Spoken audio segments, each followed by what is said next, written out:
भारतीय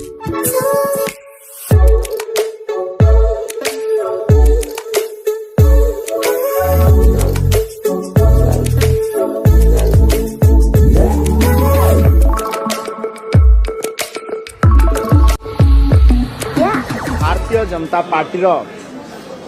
समस्त विधायक लोकमत को सम्मान जनाई माननीय मुख्यमंत्री मोहन चरण माझी जी को ए संबंध में पुनर्विचार एवं पुनर्आलोचना करने गोटे दस्तखत दे से माने दरखास्त करिसंती 17तम विधानसभा गत 9/12/2025 रे मान्यवर विधायक एवं पूर्वतन विधायक मानकर दरमा और भत्ता संबंधी जो विधेयक विधानसभा रे गृहीत होता आमर आज ता संबंध रे एक आलोचना होता एवं भारतीय जनता पार्टी समस्त विधायक लोकमत को सम्मान जनाई माननीय मुख्यमंत्री मोहन चरण माझी जी को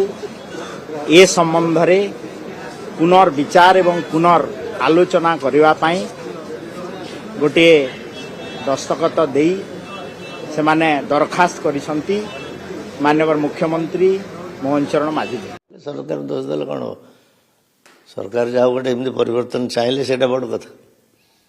आम समय होता कि नहीं पार्ला आज जी कहते कहीं कहते से कहीपर